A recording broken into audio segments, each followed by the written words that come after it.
వినోద్ కుమార్ గారు కరీంనగర్ పార్లమెంట్ సభ్యులు. తదుపరి ఈరోజు మా అందరినీ వినోద్ కుమార్ గారిని నన్ను ఓడగొట్టి బండి సంజయ్ కుమార్ గారు పార్లమెంట్ సభ్యులు. This is beauty of democracy. నేను విద్యాసాగర్ రావు గారు ఆ రోజు బీజేపీ అభ్యర్థిగా జంగారెడ్డి గారు పోటీ చేసినాం. 2009లో నేను గెలిచిన. ఆనాడు వినోద్ కుమార్ గారు ఓడిపోయారు. 2014లో నా మీద వినోద్ కుమార్ గారు గెలిచారు. 2019లో వినోద్ కుమార్ గారిని నన్ను ఇద్దరు మా సోదరుడు బండి సంజయ్ గారు గెలిచారు. So beauty of democracy. ఈరోజు ప్రజాస్వామ్య విలువలు అవి.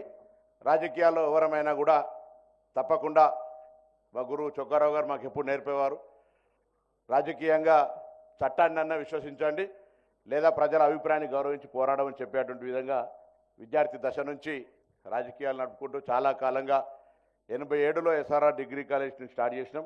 పెద్దలు విద్యాసాగరరావు గారు బీజేపీ నాయకులు, ఇక్కడ కొంత మా బీజేపీ నాయకులు ఉన్నారు. ఆనాడు నేను ఏబీపీ నాయకుల యొక్క పోటీకి బర్దాష్కి బారంటే ఎక్కడైనా మనని ఇప్పటికి కీర్తిశేషులు పొన్న ప్రభాకర్ అని ఉండాల్సినటువంటి పరిస్థితి నుంచి బచాయించే ఎన్ఎస్ఐ నాయకుడు ఇక్కడ మాట్లాడగలుగుతా ఉన్నా.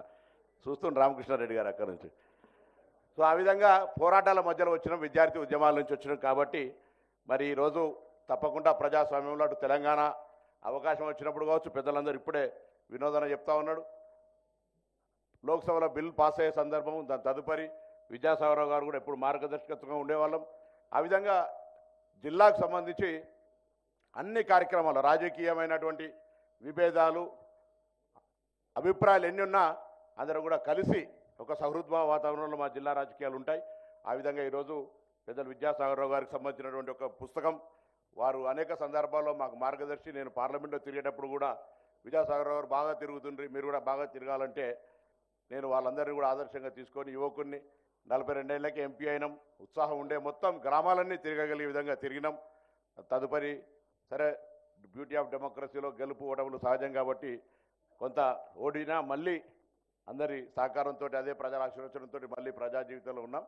ఉన్నంతకాలం ప్రజలకు సంబంధించి పెద్దలందరినీ ఆదర్శంగా తీసుకొని ప్రజాసేవలో ఉండడం, మంచి పేరు తెచ్చుకునే విధంగా ప్రయత్నం చేస్తూ మరి ఈ సందర్భంగా విద్యాసాగరరావు గారిని ప్రతి ఒక్కరు ఈ ఉనికి పుస్తకం భవిష్యత్తుకు సంబంధించి రాజకీయాల్లో రావాలనుకునే వాళ్ళకి శ్రమ పడాలి, ఫలితం పొందాలి. ఏనుగంత శ్రమ ఉన్నా ఆవగించంత అదృష్టం ఉండాలనుకునే వాళ్ళు కూడా, అసలు శ్రమనే లేకుండా ఆవగించతో అదృష్టం పొందే వాళ్ళు కూడా విద్యాసాగర్ అందరూ కూడా మార్గదర్శకత్వం తీసుకోవాలి. శ్రమతో ఉన్నటువంటి ఫలితం తృప్తినిస్తుంది. ఆ ఫలితం విద్యాసాగరరావు గారు అనుభవించినారు. ఏ విధంగా కష్టపడ్డారు, ఏ విధంగా రాజకీయాల్లో వచ్చిన అవకాశాన్ని కూడా మలుచుకొని దాన్ని పూర్తిగా సద్వినియోగపరిచి సమాజం కొరకు ఉపయోగించుకొని స్వతగా ఎదిగిన వ్యక్తి విద్యాసాగరరావు గారు. గారిని మరొకసారి ఈ సందర్భంగా పార్టీలు వేరైనా రాజకీయంగా వారు కూడా మాకు ఎప్పుడు మార్గదర్శకత్తులు. ఎన్నడైనా కూడా వారితో అనేక సందర్భాల్లో కలిసి సలహా సూచనలు తీసుకుంటూ ఈ సందర్భంగా ఈ పుస్తకాన్ని వారి యొక్క స్వీయ చరిత్రకు సంబంధించిన పుస్తకం భవిష్యత్ తరానికి మార్గదర్శకత్వాన్ని మనవి చేస్తూ అందరికీ మరొకసారి నమస్కారం చెప్తూ సెలవు తీసుకుంటున్నాను.